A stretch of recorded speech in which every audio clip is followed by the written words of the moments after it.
New Hampshire voters weighing in loud and clear tonight in the first-in-the-nation primary, shuffling the presidential deck of candidates once again. Here, the latest results out of New Hampshire on the Republican side. A decisive projected victory tonight for Donald Trump, coming out on top. Followed by John Kasich, the Ohio governor, had been trailing in the polls coming into tonight. And third place, still too close to project. An intense fight between Cruz, Bush, and Rubio.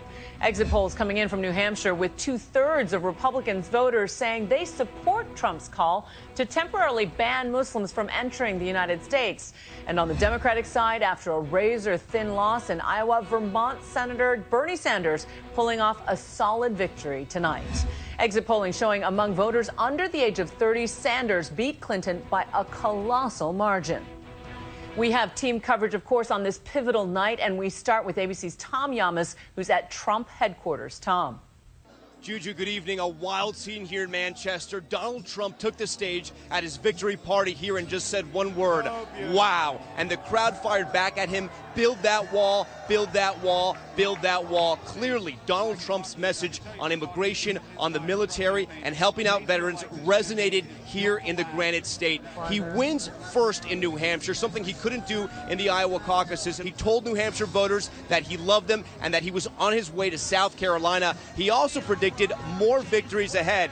Now, at one point, he was gracious and he thanked the other candidates, especially some who had called him, like Senator Ted Cruz. But he said tomorrow it's back to bam, bam, bam, which means he's going to go back to hitting the campaign hard and probably hitting his competitors hard as well. Now, Donald Trump won by such a large margin here in New Hampshire, it's hard to claim that anybody else had a victory. Governor John Kasich of Ohio spent the most time here, more than 100 town halls, yet he fell into second place, but a very distant second place. He definitely has some momentum going to South Carolina, but his moderate message may not resonate as well as it did here in New Hampshire. Juju? Thanks, Tom Llamas, with Donald Trump tonight. The other outsider making monumental headlines tonight, the self-described Democratic socialist from Vermont. With that, ABC's David Wright, who's been at Bernie Sanders' headquarters all night. David?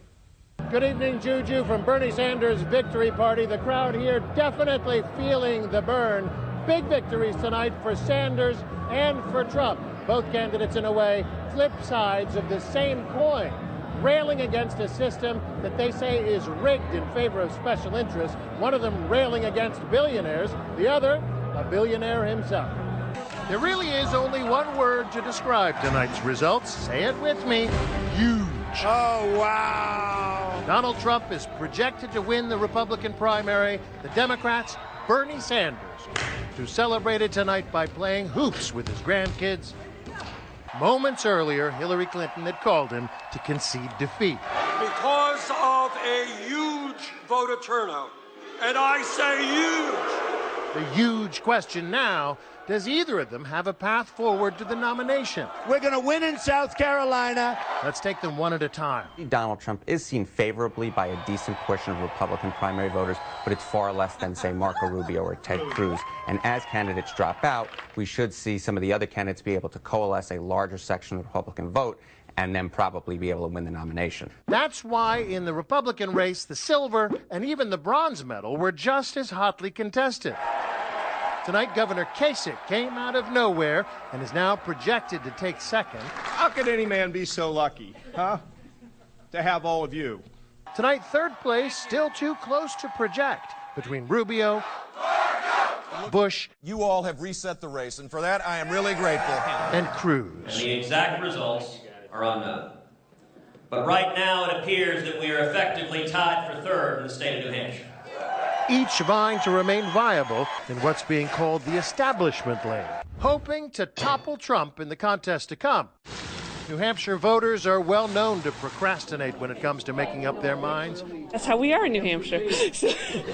So today, Governor Kasich poured coffee and waited tables. Coming through. Where's table 2? Secretary Clinton signed posters and smooched. Oh, no. While the Trump kids were acting like New Hampshire's first family. Awesome. Hi, everyone. Ivanka thanking volunteers at Trump headquarters. Welcome. All in, the candidates spent an astonishing $100 million on campaign ads in New Hampshire alone. 80% from Republican candidates, with Jeb Bush and his super PAC the biggest spenders, buying 10 times more ads than Donald Trump. I know we can fix this because I've done it. 1 out of every 3 Republican ads were pro-Bush. As far as boots on the ground, New Hampshire voters have hosted at least 738 official campaign events since the race began. Who came here the most? Governor Kasich. Time well spent, it would seem. Depending on who ekes out third place, the biggest casualty in New Hampshire may be Marco Rubio. I did not do well on Saturday night, so listen to this. That will never happen again. Referring to Saturday night's ABC News debate, where Rubio repeated that same memorized line from his stump speech over and over again. And let's dispel once and for all with this fiction that Barack Obama doesn't know what he's doing. It's just not There true. it is. He knows exactly There it is, what he's the memorized 25-second speech. Well, that's the there it is, reason everybody. why The next day, homemade robots started showing up at Rubio's events. They clearly struck a nerve. Today, Rubio's supporters tried to terminate one of them. The big question tonight, did New Hampshire voters terminate Rubio's candidacy? I think the lack of authenticity, that scripted quality really bothered voters, particularly in New Hampshire. Earlier today, to get a first-hand sense of the mood of the electorate, we went to this small town. This is Laconia, New Hampshire, population 16,000. The pollsters say this small town is a bellwether. Ever since 2000, Laconia voters have picked the same first and second place finishers as the voters in both parties statewide. I should say the largest number is probably going with Donald Trump. Really? At JD's barbershop, owner John Down bent my ears about Trump as he gave me a trim. I like what Trump is saying, and he hasn't bullshit around. At my coffee house nearby, the owner, John Moran, isn't a Trump man. I don't see how people can trust him. And what do you like about Kasich? I like what he did in Ohio. His co-worker, Robin Fernald, clearly voted in the other primary. Bernie has a majority of the rural votes. Why can't Hillary cut it here? You know, She's not trusted. I don't think that's right. She's not trusted. I want to begin by congratulating Senator Sanders on Today, Hillary Clinton was gracious in defeat, suggesting she hopes to be the comeback kid in South Carolina. It's not whether you get knocked down that matters, it's whether you get back up. But consider she spent $1.3 million on ads, held 63 events in the Granite State. Consider that she won here in 2008, and consider that her husband always did well in New Hampshire. Tonight's loss must hurt. Unions got behind Bernie. Young people got behind Bernie. People who were frustrated with Hillary Clinton got behind Bernie. In the waning days of New Hampshire, she was already looking ahead to South Carolina, where black voters make up more than half the primary electorate. She's debuted this new campaign ad. When African Americans are more likely to be arrested by police and sentenced to longer prison terms for doing the same thing that whites do.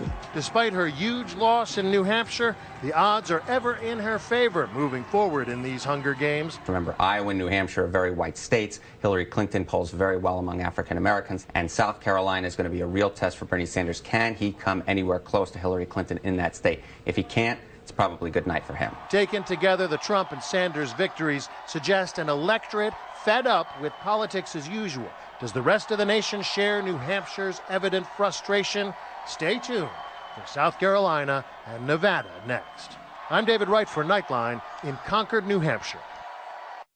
We're being joined now by our friend, ABC News political analyst Matt Dowd. Thanks, Matt. Great to be here. I hope you fashioned your seatbelt tonight to watch the results come in. You know, politics always an expectations game. Hillary was expected to lose, but you're saying tonight's results are a complete scramble, a reset. Yeah, first, I don't think she expected to lose by the margin she lost, which was huge in the course of New Hampshire. Keep in mind, this was the state she won in 2008 against Barack Obama, and now she's come and lost it against Bernie Sanders. This is going to totally affect the race going forward, which is what is likely to happen is Bernie Sanders is going to rise coming out of this because of a bump of positive press, and then he's going to start leading in certain states around the country. So she's in a real fight now for the nomination. Still favored, but she's going to have to fight this out through March and probably into April. Right, because the crowds rise, the fundraising rises, all of it. What about on the Republican side? We see Kasich surging, we see Jeb Bush seeming revived, and yet a three-way race for third. Is this a complete unstoppable Trump? Well, I think this is the perfect storm for Donald Trump, which is he wins, he exceeds his poll numbers, he wins by double digits, he recovers from a loss, and now he has multiple candidates to run against, which is the perfect scenario for him. He doesn't do well if it's one-on-one. And I think right now, Donald Trump goes into South Carolina heavily favored, probably wins, then goes into the March 1st states, in still a dominant position. The establishment tonight, I think, is probably in full-on panic mode because what scenario do they have to put together that is able to stop him? I'm not saying Donald Trump isn't going to fall. Their mistakes can be made, as we've seen. But I think right now, Donald Trump is the dominant candidate in this race. The results are in and panic ensues. Thanks so much, Matt Dowd, for joining us. Great to be here.